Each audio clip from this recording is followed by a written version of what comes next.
Hi, Amy. Abby. Last night was before the 90 days. Stephen and Steven. It was, in fact, season 7. Neither one of the other ones. Episode 20.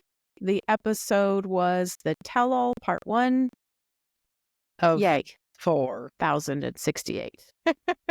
Yeah. Can you believe we have 6 hours of this stuff to wade through? 6 hours. And if you're watching it with commercials, that's 8 hours. No, thank you. Oh, wow. I mean, in 6 hours, we could know absolutely everything about all of these characters, but we won't. There's so much to unpack here. We'll come back to that later. Thank you, Sean. I've got 3 notes, as usual, before we begin. 1, please rate us and follow us on whatever platform you listen to the podcast. This is really crucial. It helps other people to find our podcast. 2, if you prefer to watch the podcast, head over to YouTube, look for our channel at 90 Day Fiancé Honestly. And 3, our subscriber-only content has launched. Please join us for an in-depth discussion of The Last Resort Season 2. The show is only available through Apple and Spotify. Yay! As previously mentioned, this is the tell-all. Brace yourselves. It's going to be a long slog. Why? Why does it have to be so long? I really don't know. Is it because they have to do all these stupid montages at the beginning for each of the people arriving to the studio, wandering through the city of New York as if they're taking part in an episode of Sex in the City? I think I would like it a little more if that was the actual premise of it, but there is no reason for that. Did you have any notes for each of the couples or cast members' arrival? I have 2. Loren doesn't deserve the attention of the birds. Yes. The pigeons. And Yes. then Brian seems very eager to embarrass Ingrid. He is determined to make her look as bad as possible. I'm fully expecting him to call her a prostitute at some point during these 7,000 episodes. Yep. Yeah, I wouldn't put it past him. I also had a couple of notes. I was totally baffled by the arrival scenes, and I didn't find that it added any value at all to the show. I did, however, note that Adnan was definitely showcasing how dumb he is, because he was asking Loren if he still had gonorrhea. How many months later is this? And saying that he'd like to kill Loren because he has a family now, implying that Adnan and his family are going to be infected with gonorrhea just by being in the presence of Loren. Like, so stupid. I think if you're going to be infected by anything by Loren, it's not going to be a sexually transmitted disease. No, more likely to be stupidity. Yeah. And the only other thing that I noted, which was revealed once all of the couples had sat down and we started talking, was that Renee and Chitty aren't there, and I thanked the chicken gods for that.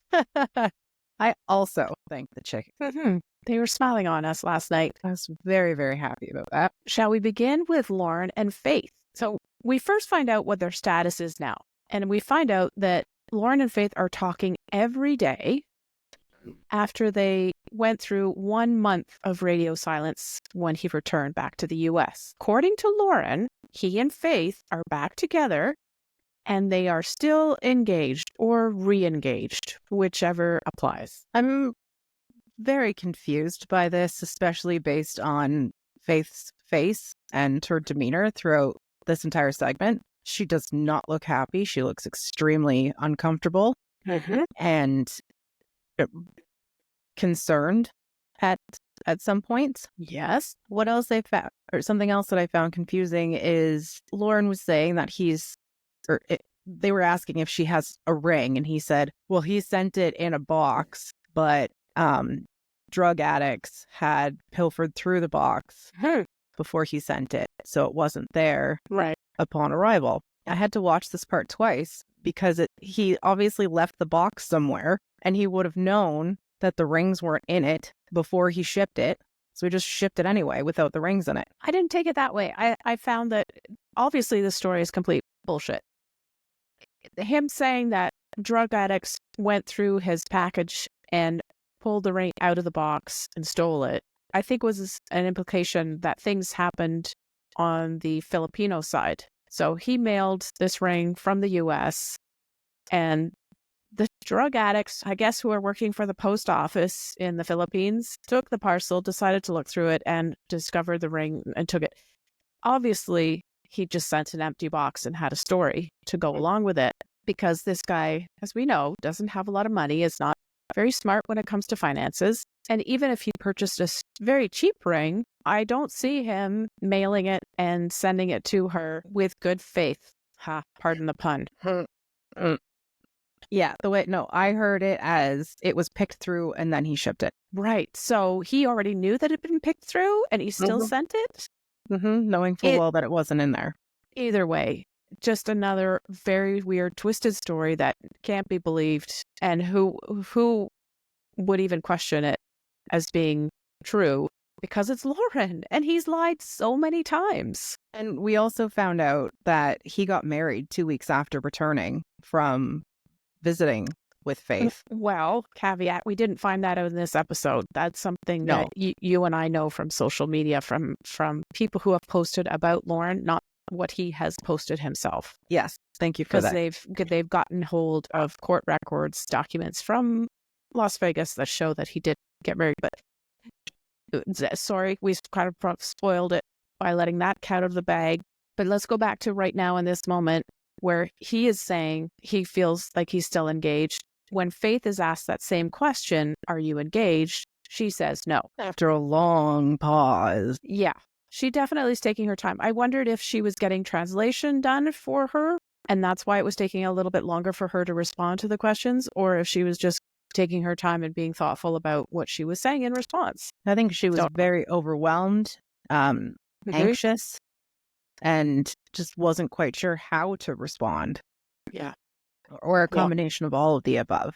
But I loved it when Sean said, we'll get into that, or we're going to get into that.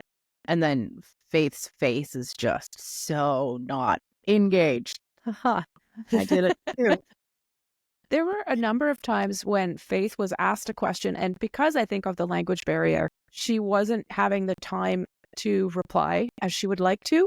And so other people were taking over the conversation and directing it in other directions. And then we never actually got a solid answer out of her. And one of the really fantastic questions that was posed to her was from Vanja, who said, do you feel like the love that you share with Loren is true, is a real love, or is it the result of a trauma bond? And I thought, I hope Faith understands what a trauma bond is, because not everybody does. But in a nutshell, a trauma bond is when you're so used to being abused or manipulated or treated badly by the person that you're in a relationship with that you your brain basically becomes addicted to that sequence of events of being disappointed, hurt, and then having them make up to you, that you are bonded to your brain chemistry is bonded to that person, whether you like it or not, because those chemicals are familiar to you. Yeah.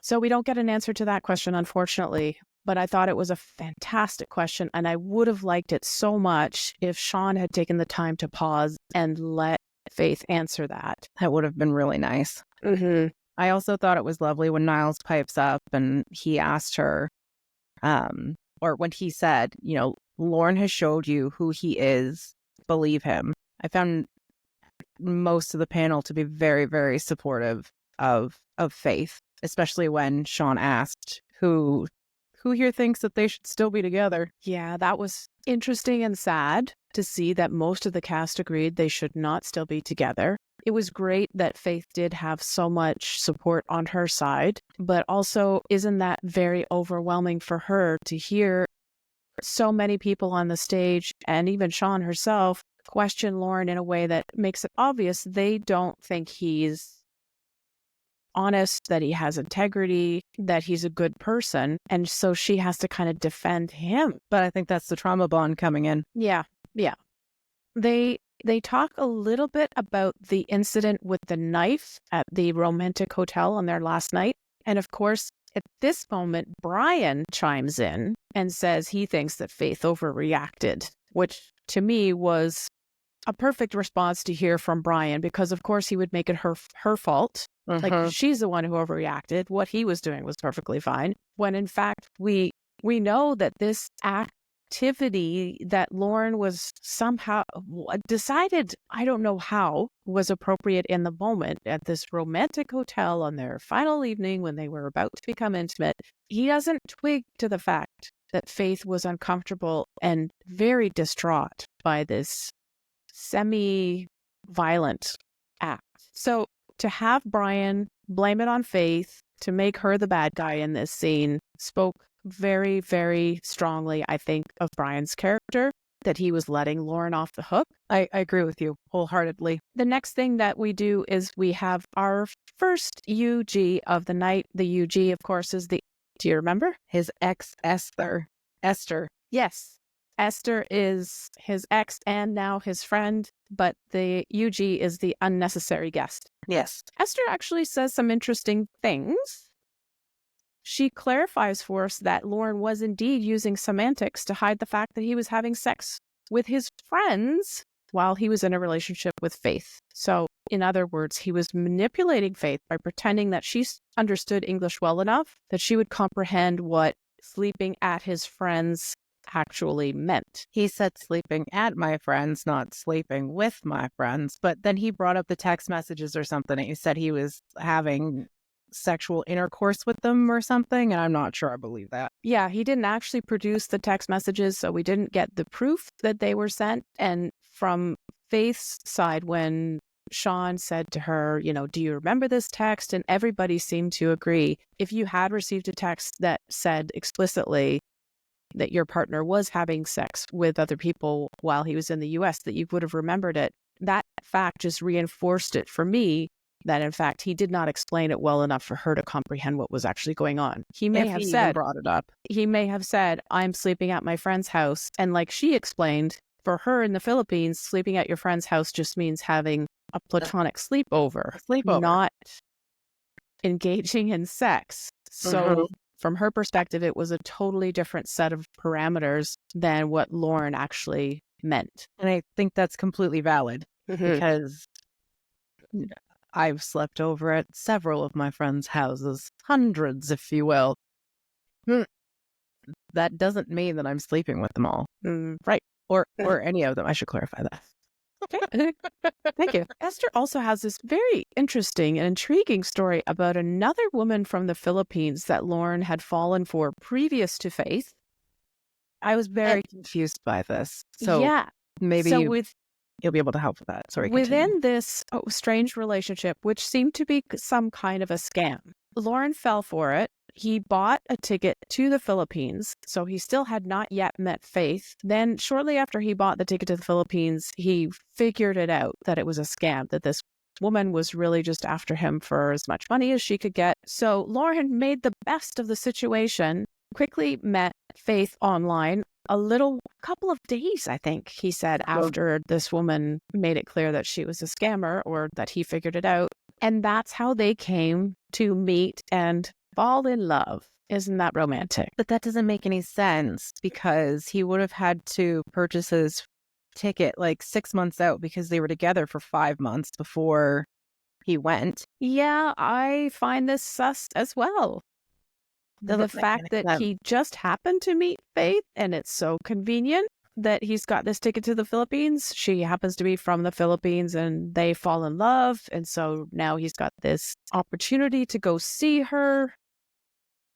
I'm just so confused because they called it a pyramid scheme and she just wanted him to go over so that they could get married. Yes. The pyramid scheme comment, I think, was misplaced. I don't think he understands what a pyramid scheme actually is because this is more like a catfishing, but with intent just to get money from the other person. I don't know if she was actually using false pictures of herself, if she misrepresented herself that way. But she definitely was just after money, according to Esther. I think that's just so rich that he was, no, you can't scam me. He's too good to be with a fellow grifter. Well, to me, this just compounds the absurdity of Loren's situation. He fell for a scam artist. He bought the ticket. He didn't know what else to do with it. I guess he couldn't cash it out. He couldn't cancel it and retrieve the money. So why not just find some rando in the Philippines,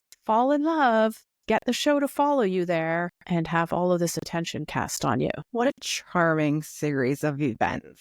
It's so serendipitous, isn't it? Oh, just love it how life just, hands you the most incredible adventure He's so lucky. in the face of failure. The next lovely tidbit of information that we learn about Loren is that he had sex with a friend of his, in fact, the one who gave him gonorrhea, 1 week after he returned to the U.S.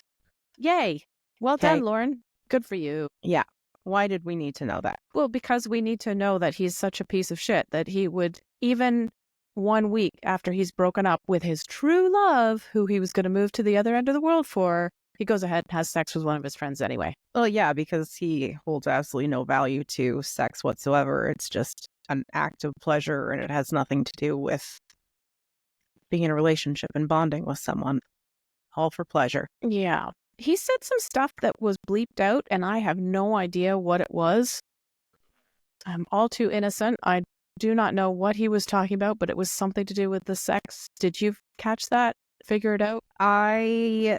The way that I took it was he likes to cross the yellow line. Well, no, there was the whole pee thing, which we'll talk about. But before they started talking about that, he said something about he likes this and that. Squirting. And it was, sorry? Squirting. He likes squirting, but he's a man. He likes to make people squirt. Oh, I see. Yeah, because that's when Vanya was like, well, that's he. Okay. So it was like a twofold yellow line kind of situation, but I rewound that so many times. I believe that's what it was, but I am not a lip reader. Well, they didn't even show his face. You couldn't see his face. It was just the camera was on another cast member, and you could hear him saying like bleep and bleep. And I was like, I'm pretty sure he repeated it when the camera was on him. Okay. I don't know. I didn't get it, because if it was squirting, as you say, lovely, he doesn't like to have sex with women, I thought. Yeah. He likes to have sex with trans women who still have their penises, but who, according to him, have what he thinks of as a feminine penis, right? Am I getting that straight? Yeah, you are. So that's also why I was so confused about the whole thing. It doesn't make any sense to me. But once again, yes, we do have this introduction of the yellow line. Loren drinks pee. This is something I did not need to know. No, I also didn't. And then they cut to the clip where he's telling Faith about it, and she's like, "Oh yeah, this doesn't seem so bad." And I think Faith is willing to accept just about anything about Loren because of her desperation in wanting this to work, because there are so few opportunities for her for relationships, and she just so much wants Loren to be her Prince Charming that she'll... I mean, we've all done this, right? When we were younger and we didn't know anybody, you accept something about your boyfriend or girlfriend or partner that really you shouldn't, but you do it because you just don't know any better yet, to stand up for yourself and say, actually, don't like that. Without being comfortable with yourself to be able to set those boundaries. You just go along with it because you just want to be with them and not cause any issues within the relationship. And that's sad. Yeah. Now, this is another part that I had a very, very hard time believing. And once again, Faith was cut off so quickly that we never really got to hear the answer from her. But this is what Loren said, that he sent between $8,000 to $10,000 to Faith. She disagrees with that when Sean says, "Is that right? Did he send you that much money?" But then she doesn't get a chance to follow up because everybody else starts interrupting. Well, I had the subtitles on, and it did come up that Faith had said it's sitting in the bank. She hasn't touched it. Yes, she said there was money sitting in the bank, but she didn't agree with the number that Loren said he had sent to her. And I can totally understand and believe that he sent her some money, but $8,000 to $10,000? This has been how long since they've seen each other? 10 months? No. Somewhere around there, 8 to 10? 8 to 10 months. 10 months? 8 to 10 grand. Okay, so conservatively, has he been able to actually save $1,000 a month of his own money to send to her, when in fact we know that he doesn't have enough money to rent an apartment, own anything except a little backpack of clothing that he takes from friend's house to friend's house as he does his couch surfing. I've seen that post where he showed proof of him paying child support to his baby mama or his ex-wife because he was getting so much flack. People calling him out saying you're not paying any child support. You're trying to weasel out of paying child support by being paid in cash in these jobs that aren't actually on paper. They're under the table from a tax perspective. And he had showed something that looked pretty legit, but it showed that he was paying this amount that was like $170 a month, something extraordinarily low in child support. So if that is the level at which he's being charged for child support, how on earth could he have $1,000 just sitting in his pocket doing nothing to send to Faith? It, again, doesn't make any sense because obviously he's acknowledged that he hasn't been paying child support. So he's got back child support to pay for as well. Yeah. So they're probably garnishing his paychecks before it hits his bank account. So, yeah. But he's working the kind of part-time jobs where there isn't even a paycheck. It's cash only.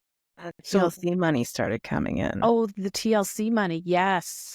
I think that's where it comes from. That makes the most amount of sense because he can't get away from that. Anything else for the absolutely deplorable Loren and the lovely Faith? Just one comment is just that Brian was so incredibly condescending during this moment. I can't remember what he said, but my commentary is just that he was so very condescending. Yay, as usual. Then we move on to Vanja and Bozo. Why is Bozo here? I'd really rather hear from Yoshko. Oh, hang on. So I figured out what I had said. Brian said that... Oh, no. Anyway, please continue. I will. I'd rather hear from Yoshko, wouldn't you? Yes. Why are we even seeing this guy? Like, he was only on our screen for what, like 2 days? Yeah. He made such a brief appearance, and he was such a loser, had virtually no interaction with Vanja. What is he going to add to this? There's no value. There's nothing. I would have much rather have seen his friends. Yes. The super supportive ones that were trying to tell him not to be stupid. Those would have been a lot better than having Bozo on the screen. Yes. But luckily, he doesn't stay for long. No, he doesn't. I did learn something about Bozo during his brief appearance, though, and that is his jokes or his style of joking around seems to have been the cause of much of the misunderstandings between him and Vanja, because his way of conversing with her on text and possibly on the phone and video, I don't know, led her to believe that their relationship was more serious than he actually thought and that he felt. So it was nice to get a little bit of clarity for that. Yes, I agree. And you could kind of see what his sense of humor was like when they first got on stage. And he's like, "Hi, everyone. Hi, Vanja." Yeah. It was just like a happy clown, sad clown moment, which was just so dramatic that there's no way that he actually felt that way. I think he was just trying to be funny. But when he says that he never had any strong feelings towards Vanja and, they were only friends, and he told her this when she landed, Brian steps in and he said, "You couldn't lie just a little bit?" And I was like, Brian, you shut your effing face. You're encouraging this man to lie to whose benefit? Is that supposed to benefit Vanja? To lead her on even more? Yes. Yes. Just so unnecessary. Brian is shady. Totally shady. And again, completely validates what we know of his character. Indeed it does. It's always nice to be validated. We have another unnecessary guest during their segment. It's Vanya's cousin, Sanella, who does not, I feel, contribute much to the conversation. However, she does have a nice attitude of defending her cousin, which was enjoyable. She seemed like a very caring, very loving friend, and Vanja definitely needs that and deserves that. Joe made an actually quite perceptive remark during this segment. He said that he thinks Bozo has a girlfriend, which of course Bozo denies. A lie. Though we've discussed that in the past, that maybe that's why he was pulling all this. But, no. Of course, he's not going to admit it. No, he admits to having reconnected with his ex after Vanja went to Croatia, but only as friends, according to him. And then we have this whole scene where Vanja talks about text messages that she received from this infamous ex of Bozo's, saying that she was under the impression that perhaps Bozo was lying to her and seeing them both at the same time. So playing with one while dating the other, leading one on while still being with the other, however that went. But he denies that too, of course. I thought it was very perceptive when I think it was Vanya said that she only got to see the procured version of his life. Yes. I think she made those curated. Curated? Yeah. She said procured, but what she meant was curated. Curators are the people at museums who put all the stuff out in the storytelling way so that you understand how it all fits together. That's what she meant. Yeah. Thank you. I was following, but the word just didn't fit. As I said it out loud, I'm like, okay. Yes. And then there's this extreme weirdness where Bozo says that he has to leave because he has a meeting at 10 p.m. and yet he has no job. And he didn't have this meeting prior to the beginning of the recording. Suddenly, it's for cinematography. And arguably, is he not in the middle of that right now? He is indeed. Yeah. So something else is going to be more important? Yeah. Okay. The cast is very much up in arms over this and says that he's got a date. He's going to go see the other woman. Maybe he is. Who knows? It's rather an awkward exit. You know, he's kind of like ducking out of the corner of the screen saying, goodbye, everybody. Goodbye, goodbye, goodbye. Like, we can still see your forehead. What a loser. And I mean, he plays her for a fool. He plays all of us for a fool by leaving early with this lame-ass excuse that is not true at all. Sure, Bozo, we believe you. Just go away. We don't need you. No, I don't have any more notes for them. Would you like to continue on? Reluctantly. Aha. Well, Tigerlily and Adnan are the final couple that we get to have any significant time with during this episode. Before we jump in. Commercial break? No, at the very beginning when... they're all congratulating them for having the baby, and they show the picture, adorable baby. And, Adnan's making all these fatherly gestures, I guess, kissy noises, whatever. And Tigerlily pipes up and she says, "Oh, I miss him now." Because she didn't before. Yeah. She only misses him because she saw a photo, and I thought that was very reflective of how she feels about all of her children. Oh, right. Okay. Yeah, I do have kids. Oh, I miss them now that I can see them. Oh, okay. Let's do this. Adnan is living in Texas now. Their baby is 6 weeks old. Just 6 weeks. Teeny tiny little baby. Just from a mom's perspective, I had a really hard time with this because it means that they are away from the baby for the entire day, because we know that these studio sessions doing the tell-all last an extremely long time. And there's 4 parts, too. There's 4 parts. So that means they probably did it over the course of 2 days. And she's away from her baby for that long. How on earth is she managing with breastfeeding? Like, she must have to excuse herself. Yeah, I think she'd probably have to go on a break, pump, and then come back. And I hope the baby is nearby. Yeah, I believe that the baby was there. Okay, let's go with that. The other thing that struck me immediately was, of course, her outfit. Is this the way that she dresses now? I felt like, no, it's probably not. This is probably a performance for being on the tell-all with the gold things on her forehead, like she's some kind of princess, and the flowing dressy thing that goes, as one of the other cast members said, I can't remember who it was. Maybe it was Brian. Ankle I think it was Brian. To neck and what are these? Wrists? Everything. Everything was covered. Just like, she seems to totally be embracing Adnan's culture now, but it is kind of a shock for me. Did you feel that at all? I feel like now she's a supporting and or background character in Adnan's story. So she's doing what she can to appease him so as to not cause further strife. Oh, so definitely. We're going to get into that.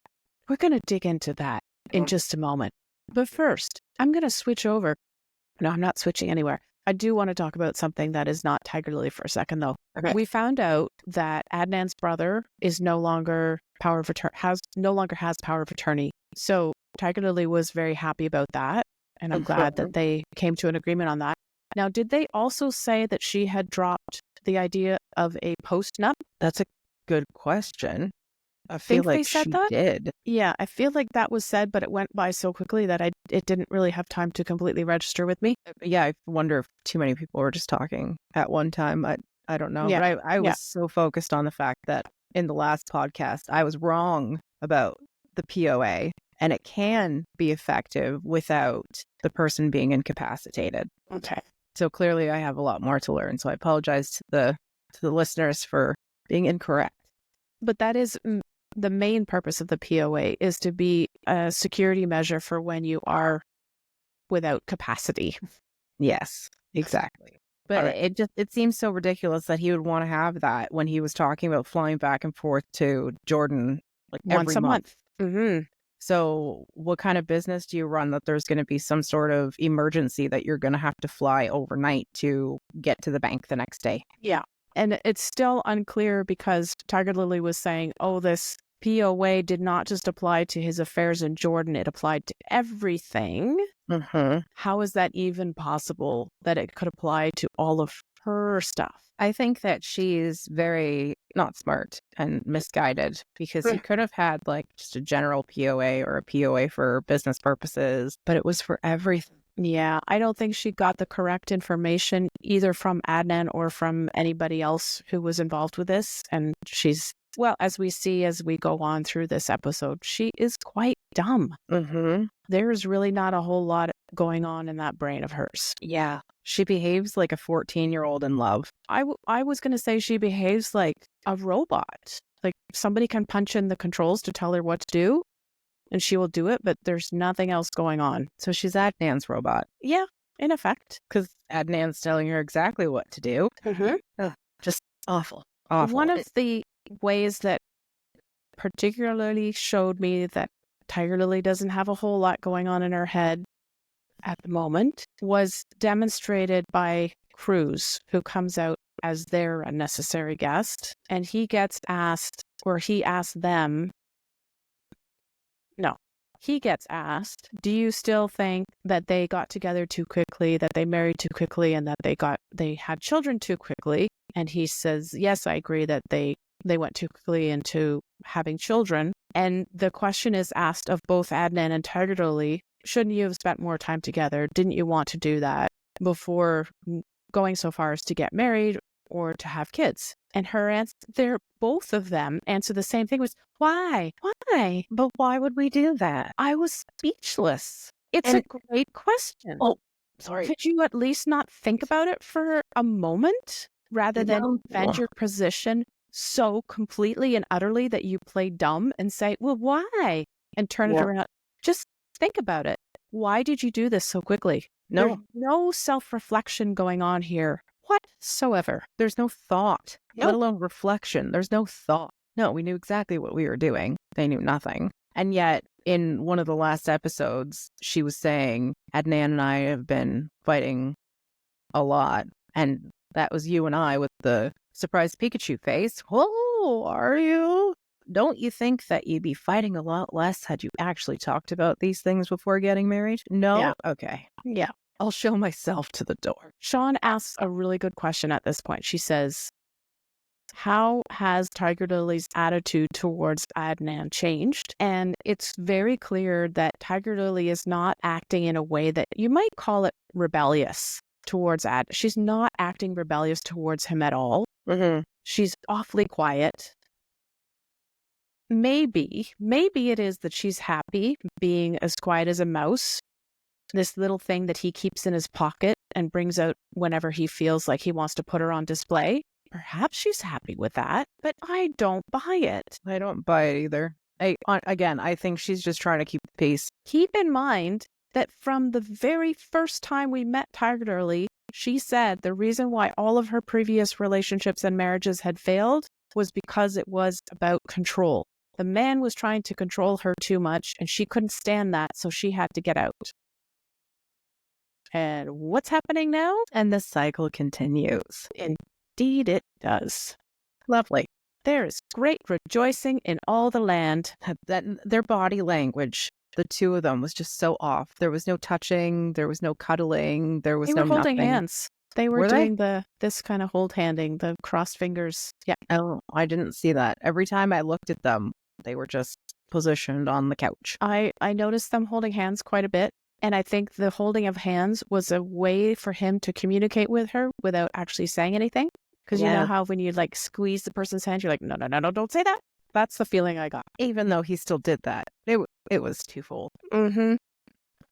What was really fascinating to me was watching the never-before-seen clip of Adnan's mom having a conversation with Tigerlily about control, about relationships, because Tigerlily wanted to know, what is my role in the relationship? How does this work for this particular culture? I think that was the first time that she had shown any kind of forethought or thought in any capacity. And I love that she asked that of his mom. It was a fantastic question, but I question if Tigerlily actually heard any of what his mom said. Because mom said, men do not control women. Husbands do not control their wives. Men should not oppress their wives. They should not make their wives subordinate to them. And that women are not obliged to dress in any way other than how they choose. She was crystal clear on all of this. And yet, Adnan is such a man that he believes he should control her, oppress her, make her subordinate to him, and she should be told what to wear. And she's taking it all and she's going with it. She's doing it. Is it just lust? I have no idea what it is.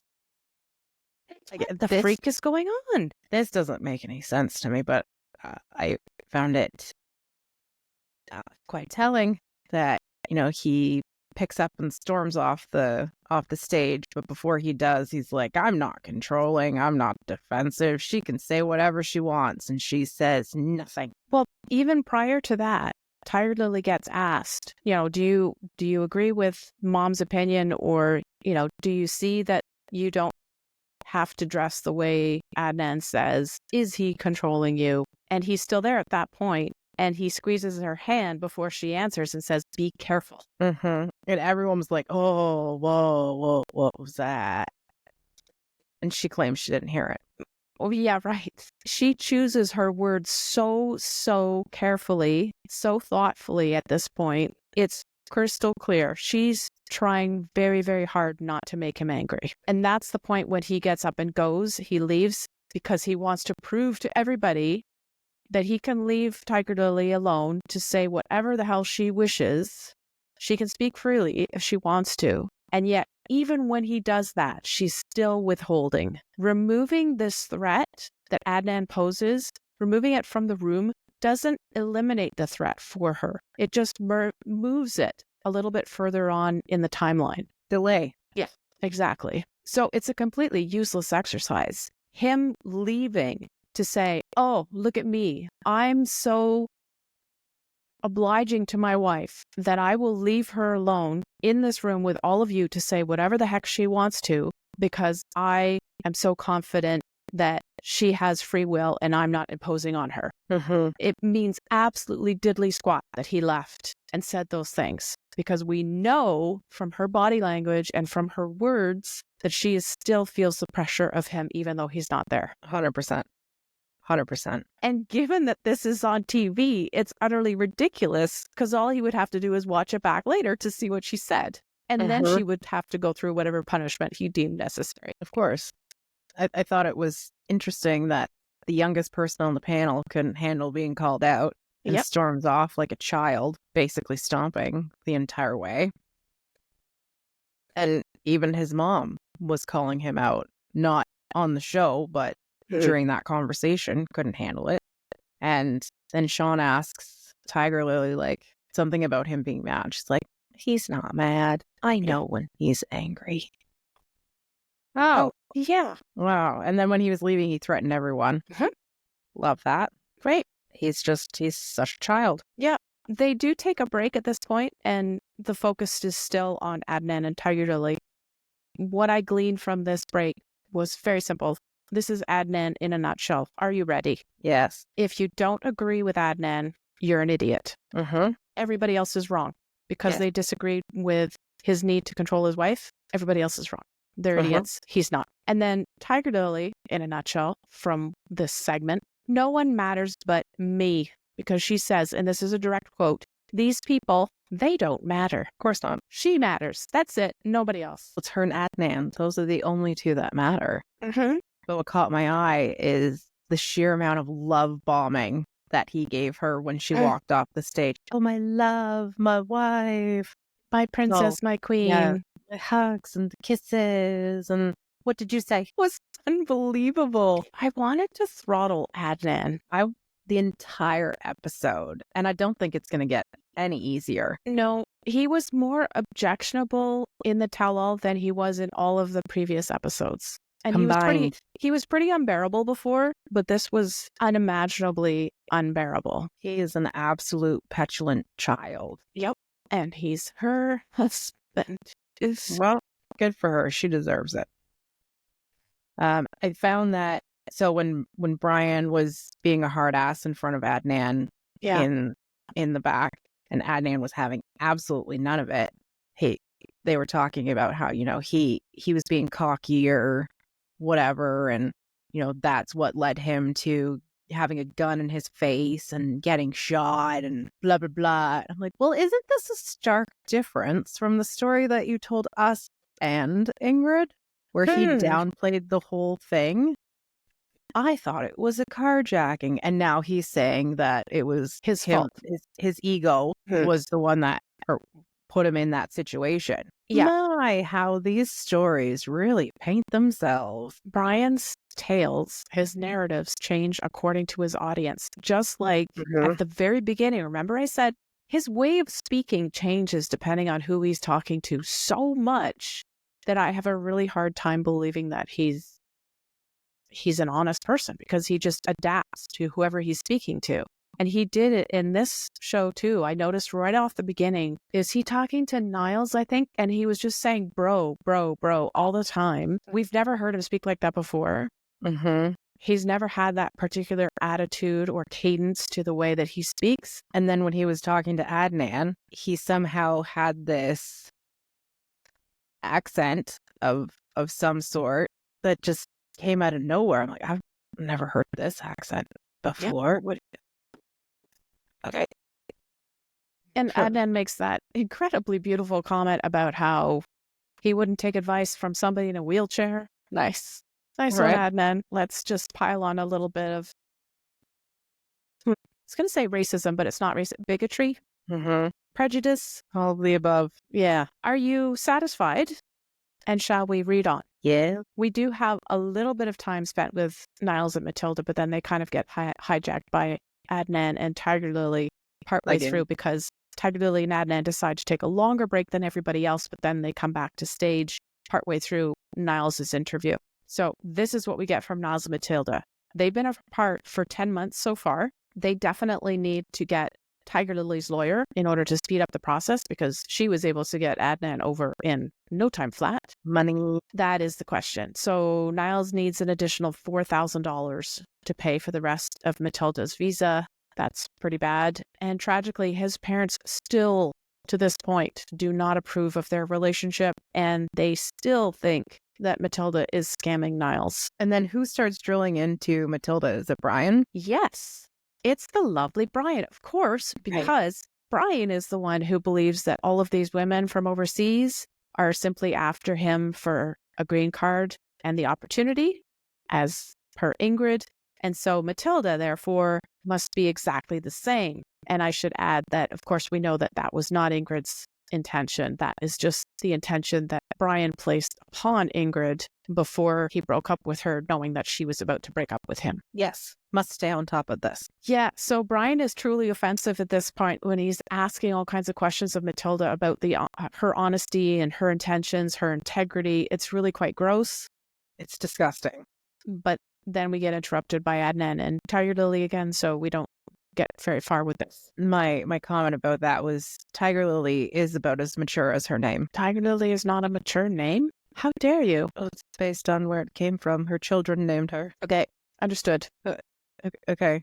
Shall we move on? Niles. You have more to say about Niles and Matilda? No, it was just about I guess it's the next one. Does he not go after Adnan on the stage at this point? We do see in the preview that he's going to go after Adnan. He doesn't get to do it in this episode. Like I said, they get interrupted. So the two immature people, Adnan and Tigerlily, come back on stage partway through, interrupting the process of Niles and Matilda having their interview. Then the focus goes back to them. So I think next week we'll pick up from there, where Niles is going to get more and more upset by the things that Adnan is saying and how he's inserting himself in their conversation, to the point where there's this moment where security has to take Niles off of Adnan because he's at the point where he may have become physical. I don't know. I find this very interesting because Niles seems like such a sweet and calm character. Yeah. And then to see him stand up for Matilda in that way, just based on the little snippet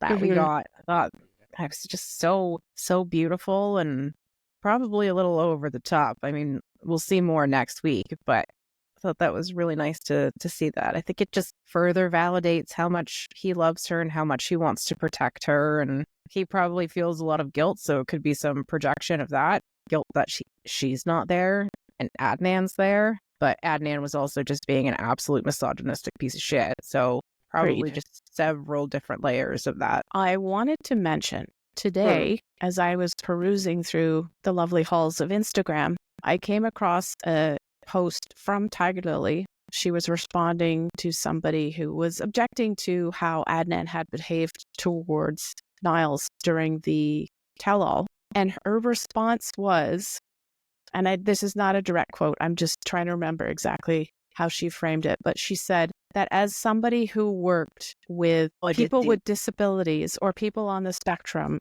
people with autism, who works with people with disabilities. I don't know if she used the word professional, but she did frame it in a way that suggested that she has years and years of experience working with people who are on the spectrum, that she didn't think that Niles is actually on the spectrum, therefore implying that he's lying about his disability, and that even if he did have a disability, that does not excuse him from being an asshole, which he was not. He was just defending himself. The asshole was, in fact, Adnan. And what was the third part? Do you remember? I'm still stuck on the professional part because she did say that, because I was reading through the comments and they're like, a professional of what? Yeah, she did say before that she was a handwriting expert. Mm-hmm. And that's the only career that she's mentioned by name before. So I was really perplexed by where this vast knowledge and experience of people on the spectrum comes from. I'm not entirely sure, but she's not a professional in that capacity. No, but in any case, this post that she made was quite awful. She was calling Niles not just an asshole, but also saying that he had lied about his disability and that he wasn't actually on the spectrum. She knows better than him, which was very condescending, very belittling. And I think that kind of indicates what kind of a character she has, that she would do that ostensibly in defense of her husband, who was behaving atrociously. Like you said, a misogynistic, bigoted something. Asshole. There you go. Piece of shit. It almost seems like, obviously we don't know too much about Tigerlily from before her relationship with Adnan, but it seems like she's absorbing so much of his personality and just molding herself into who he wants her to be. And I think that's where that's coming from. Yeah. But then one of the other comments was saying, I don't even think she wrote that. I think that was Adnan. No. Oh, because there was that last part that, what was the last part that was said? It whatever it was, it reflected something else that he had already said on the tell-all. I can't remember what it is now, but now I know exactly what you're talking about. Yeah, there was a third part that was quite biting. Mm-hmm. Anyway, for the other couples that were on stage, we get tiny little bits of information, and this is all. For Vaya and Sunny, we learned that Vaya is sick, and so she's not actually on the set. She's joining everybody else by camera, just as Sunny is. She mentioned something about having had a diagnosis of gallstones, but that she's getting treated for it, so she's on the mend. Magda and Joe, he's still calling her Magna. This will never, ever change. Doesn't even make any effort to change how he says her name, despite the fact that he knows that it's incorrect. And the way that he tried to talk himself out of it, like, or try to explain it to everyone where it came from. And even Sean looked at him and said, "You're not saying it right." Yeah. Finally, Brian and Ingrid give us an update, which is that he has a new girlfriend. Of course, he couldn't wait to say that as soon as he opens his mouth. And Ingrid didn't know that, and she's still single. No, she has a boyfriend. She said she was still single. I thought she said that she had a boyfriend. She said she was still single. Did we watch the same show? And that's what I'm thinking. I'll take responsibility for that one. But we'll figure it out next week for sure. One way or the other. Next week, we're going to talk to Magda and Joe, Sunny and Bea, and Brian and Ingrid. Hopefully also Niles and Matilda will get a chance to wrap up their little interview. Don't know, but there's a lot to unpack there.